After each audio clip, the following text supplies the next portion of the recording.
বাচ্চাটা নিয়ে থাকতে অনেক কষ্ট হয়।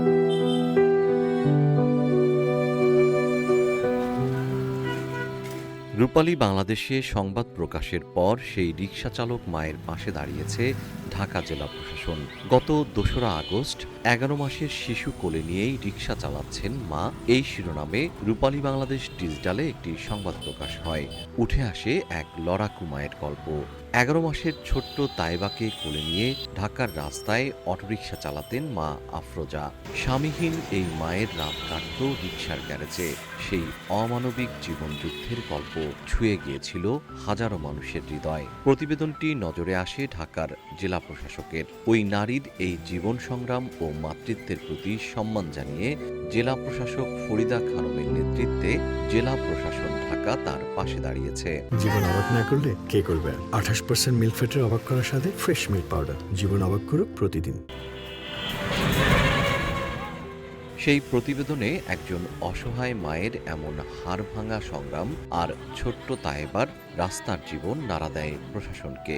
কালবিলম্ব না করে জেলা প্রশাসক আফরোজা ও তার মেয়েকে নিজের কার্যালয়ে ডেকে পাঠান। যে মায়ের চোখে ছিল আগামীকালের অনিশ্চয়তা, আজ সেখানে স্বস্তি। জেলা প্রশাসক আশ্বাস দিয়েছেন, ছোট্ট তাইবাকে নিয়ে আফরোজাকে আর গ্যারেজের এক কোণে রাত কাটাতে হবে না। তাদের জন্য একটি নিরাপদ বাসস্থানের ব্যবস্থা করে দিচ্ছে প্রশাসন। শুধু তাই নয়, কোলে বাচ্চা নিয়ে রাস্তায় রিকশা চালানোর মতো ঝুঁকিপূর্ণ কাজও আর করতে হবে না আফরোজাকে। সম্মানের সাথে মাথা উঁচু করে বাঁচার জন্য আফরোজাকে একটি স্থায়ী কর্মসংস্থান বা ব্যবসার ব্যবস্থাও করে দেওয়ার প্রতিশ্রুতি দেওয়া হয়েছে। এই একটি উদ্যোগ যেন আফরোজার অন্ধকার জীবনে নতুন এক ভোরের সূর্য নিয়ে এসেছে।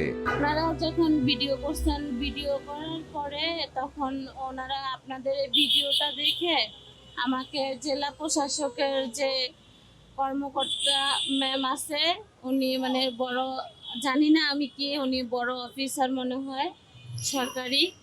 তো উনি আমাকে বলছে, ডাকানোর পরে বলছে যে আমাকে একটা সরকারি জায়গার মাধ্যমে একটা ঘরের ব্যবস্থা করে দিবে। আমি তো রাস্তায় শুয়ে থাকতাম। এখন আমার মানে আসলে থাকার জায়গা থাকলে আপনার একদিন যদি কাজও না করে তারপরেও না খেয়ে ঘরের ভিতরে শুয়ে থাকা যায়, কিন্তু থাকার জায়গা যদি না থাকে তাহলে শরীরের রেস্টও কিন্তু রাস্তায় মানে না।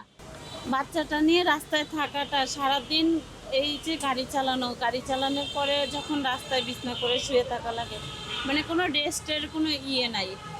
সরকার আমাকে আশ্বাস দিছে যে আমাকে একটা ঘরের ব্যবস্থা করে দিবে। আমি তাদেরকে অনেক ধন্যবাদ জানাইতে চাই, সরকারকেও ধন্যবাদ জানাইতে চাই যে আমার মতো একটা ওনারা অসহায় মানুষকে নিয়ে যে কাজগুলো করে, আসলে এগুলো মানবিক দৃষ্টি বললেই চলে। কারণ একটা ভালো মানুষ কিন্তু এখনকার যে অবস্থান, একটা মানুষ যদি রাস্তায় পড়েও থাকে তারপরেও কেউ জিজ্ঞেস করে না, কোনো মানবতা নাই। তো যারা মনে করেন আমাকে একটা ঘরের ব্যবস্থা করে দিবে, ওনারা আমার মতো আরও অনেক মানুষকে সাহায্য সহযোগিতা করেছে, যা তাদের পাশে দাঁড়াইছে। আসলে এটাই হচ্ছে প্রকৃত মানবতা, যে একটা মানুষের পাশে, বিপদগ্রস্ত যারা আছে তাদের পাশে দাঁড়ানোটাই একটা মানবতার কাজ। আমি সরকারকে এই জন্য অনেক ধন্যবাদ দেই, যেন আমাদের মতো গরিবের পাশে ওনারা আরও দাঁড়ায়। ছোট্ট তাইবার শৈশব আর ধুলোমাখা রাস্তায় কাটবে না, সে বড় হবে এক নিরাপদ আশ্রয়ে। মানুষের ভালোবাসা আর প্রশাসনের এই মানবিক উদ্যোগে বদলে যেতে শুরু করেছে আফরোজা আর তাইবার জীবন।